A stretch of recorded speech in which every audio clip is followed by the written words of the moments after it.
Saudariku, tahukah kamu bahwa Allah menciptakan wanita dengan kemuliaan yang sangat istimewa?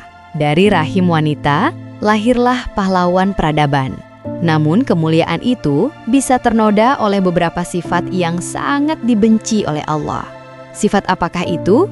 Mari kita renungkan bersama, bukan untuk saling menghakimi, tapi untuk bersama-sama introspeksi dan memperbaiki diri. Sifat pertama adalah tidak bersyukur kepada suami. Rasulullah Shallallahu Alaihi Wasallam bersabda, "Aku diperlihatkan neraka dan kebanyakan penghuninya adalah wanita yang kufur." Para sahabat bertanya, apakah mereka kufur kepada Allah? Beliau menjawab, mereka kufur kepada suami dan kufur terhadap kebaikan suami. Hadis riwayat Bukhari. Kufur nikmat di sini bukanlah soal tidak mengucapkan terima kasih, tapi sikap yang selalu meremehkan pemberian suami, mencela, dan tidak pernah merasa cukup dengan rizki yang Allah berikan melalui tangan suami. Lihatlah usahanya, hargai setiap jerih payahnya, bukan hanya hasilnya, karena yang menentukan rizki adalah Allah, bukan suami. Perbanyaklah doa untuk suami, karena doa istri untuk suami adalah doa yang mustajab. Sifat kedua adalah wanita yang berlaku curang dalam hijabnya. Rasulullah Shallallahu Alaihi Wasallam bersabda, ada dua golongan dari penduduk neraka yang belum pernah aku lihat. Suatu kaum yang memiliki cambuk seperti ekor sapi untuk memukul manusia, dan para wanita yang berpakaian tapi telanjang, berlenggak-lenggok, kepala mereka seperti punuk unta yang miring. Wanita seperti itu tidak akan masuk surga dan tidak akan mencium baunya, walaupun baunya tercium selama perjalanan sekian dan sekian. Berpakaian tapi telanjang, maksudnya adalah memakai pakaian yang tipis, ketat, atau pendek sehingga tidak menutup aurat dengan sempurna. Itu sama saja seperti curang dalam menjalankan perintah Allah. Nabi menyebutkan, tidak akan masuk surga. Ini menunjukkan betapa seriusnya masalah hijab, karena hijab bukan hanya soal kain, tapi tentang menutup aurat dengan sempurna, dan menjaga hati dari rasa ingin pamer. Niatkan berhijab hanya untuk Allah, bukan untuk fashion, apalagi pujian dari manusia.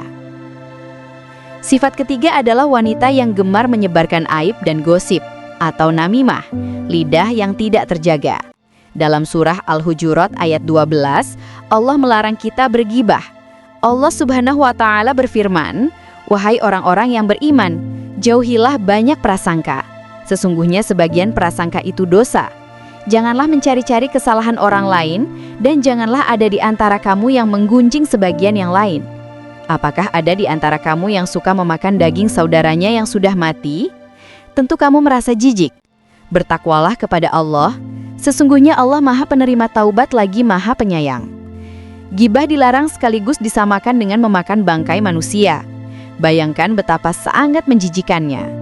Nabi Shallallahu Alaihi Wasallam mengingatkan bahwa siapa yang membuka aib saudaranya, maka Allah akan membuka aibnya di hari kiamat, hingga kejelekannya terlihat.